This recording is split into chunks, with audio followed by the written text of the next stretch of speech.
Singapore's stunning cityscape was the backdrop of chaos last week as unexpected flash floods hit two very different locations, Marina Bay and Badak Reservoir.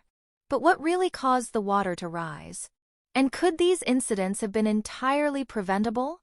Stick around because in the next 3 minutes, we'll break down exactly what happened, why it matters to every Singaporean, and what's being done to make sure it doesn't happen again.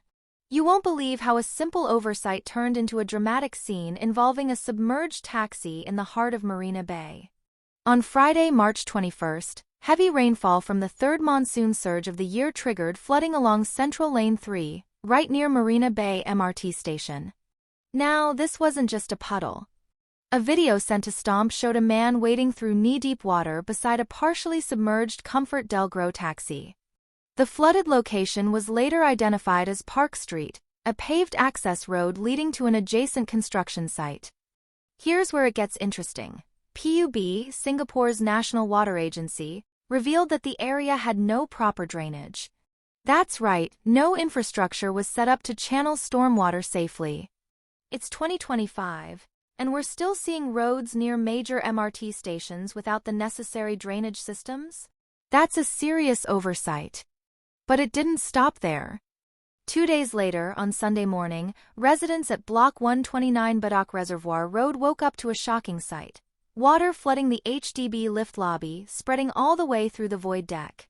A second video showed how the stagnant water created a safety hazard for residents, especially the elderly and young children. PUB investigated and found the internal drainage system near the lift lobby was clogged with debris. Something as simple as regular maintenance could have prevented this.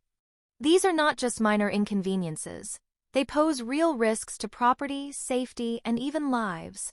PUB was quick to admit that both incidents were preventable, stating that proper drainage should have been implemented at Marina Bay, and timely maintenance should have been carried out at Badak Reservoir.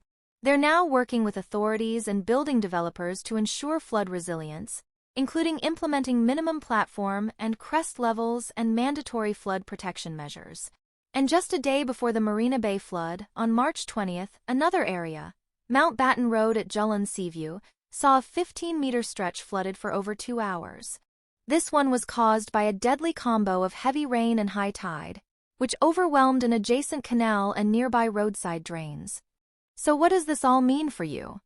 With climate patterns shifting and urbanization expanding, more areas may become vulnerable if we don't act fast. The consequences aren't just wet shoes. They're lost time, damaged vehicles, property loss, and increased public safety risks. Do you think authorities are doing enough to address these vulnerabilities? Or is there still a long way to go? Drop your thoughts in the comments. Don't forget to like, share, and subscribe to 2230. We break down the biggest news with facts, depth, and impact so you stay informed and empowered. And before you go, here's a question to think about. Should flood resilience be mandatory for all future developments, even in areas that haven't seen flooding before? Let us know in the comments.